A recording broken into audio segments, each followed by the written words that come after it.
為什麼好人沒有好報呢？這是因為宇宙從來不會以道德為標準進行獎勵。試想一下，如果好人必定有好報，那恐怕輪不到你我去做好人了。倘若真有這樣的必然聯繫，社會上又怎會充斥着道貌岸然的衣冠禽獸呢？老子說，大道廢，有仁義；六親不和，有孝慈。仔細品味，不難發現，往往是缺什麼才宣揚什麼。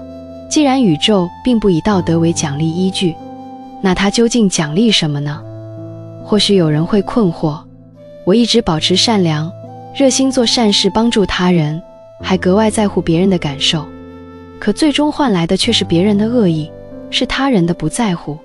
是不是因為我沒有美好的童年、幸福美滿的家庭、完美的身材或是漂亮的臉蛋，才導致我總是缺乏自信，進而形成了討好型人格，內心疲憊不堪呢？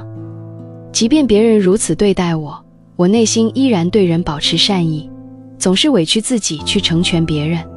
如果你正是這樣的好人，那麼下面的內容可謂是為你量身定制，請一定要認真聽完並牢記於心。接下來，我將從宇宙的角度為你剖析其中緣由，以及宇宙真正獎勵的究竟是什麼。通過2個方面幫你看清本質，讓你從內心深處變得更加勇敢，在現實中活出內在的真我，成就高質量的自己。首先，我們來探討為何宇宙不獎勵道德。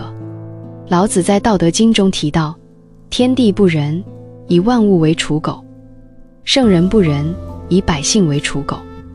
通俗來講，宇宙根本不存在我們所認知的道德概念，它是無情的。這裡的無情並非指惡意，而是一種中性的表達，類似於《大學》中所說的中庸，也如同老子倡導的無為。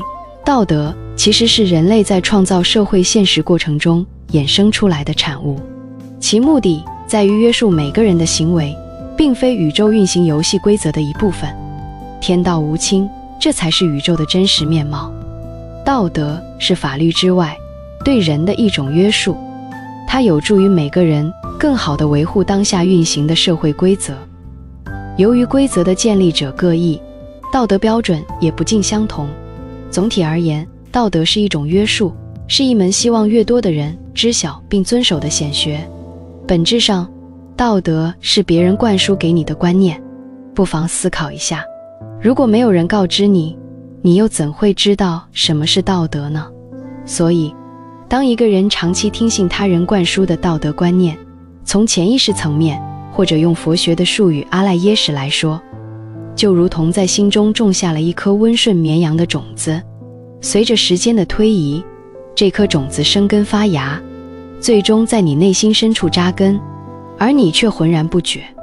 比如，許多成績優異的孩子就容易陷入這樣的境地，教育體系會告訴他們，只要成績足夠好，就能擁有不錯的人生。這些孩子，尤其是出身底層的孩子，聽到這樣的話，自然覺得抓住了希望的稻草。他們心甘情願地被培養成那種認為好人就應該業務能力與道德水準雙優的人。不僅如此，他們對自己如此要求，對別人也抱有同樣的預期。然而，當他們步入社會後，會發現現實並非如此。巨大的落差感會讓他們倍感失落，因為這並非世界的真相。請記住，道德是用來約束人的，學會生存才是我們每個普通人自我學習與成長的首要任務。無論是那些被培養成優秀綿羊的人，還是家裡有孩子的家長，都應當牢記這個世界的真正規則，切不可隨波逐流，陷入社會普遍的平民雞娃焦慮陷阱之中。那麼，宇宙究竟獎勵什麼呢？答案是2個字：自我。確切地說，是上篇內容我提到的真我。感興趣的朋友可以翻看我之前的內容，因為我們每個人都是宇宙的一部分。宇宙渴望變得豐富多彩，它需要借助我們每個人來展現自身。倘若你足夠重視自己，自尊自愛，充滿自信，努力去成為自己，做自己想做的事情，那麼無形中你就契合了宇宙的目標，或者說滿足了它讓自身變得更加豐富的目的。當然，宇宙也不會虧待任何人，作為回報，你也會因此獲得相應的獎勵。反之，如果一個人連自己都不重視，總是想着犧牲自己、委屈自己、否定自己，將全部注意力都放在他人身上，企圖通過滿足他人來填補自己道德感或潛意識裡的缺失，那麼像這樣的好人，並非出於內心的渴望去付出，而是為了滿足某種匱乏或者其他目的去付出。這種發心本身就是有問題的。如此一來，這樣的人怎麼可能得到宇宙的青睞呢？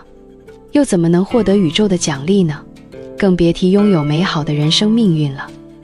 這就是為什麼有些所謂的好人沒有好報的根本原因。這樣的好實則是無奈、匱乏、懦弱，是心中雜念與貪嗔癡的體現，並非真正意義上的好。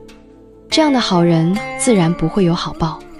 反觀一些壞人，那些極度自私甚至不擇手段的人，反而過得不錯。這是為何呢？那是因為他們至少看重自身需求，懂得為自己爭取。但我並不鼓勵大家效仿他們的做法，因為當你產生這樣的念頭，甚至付諸行動去傷害他人時，不久後必然會陷入反思。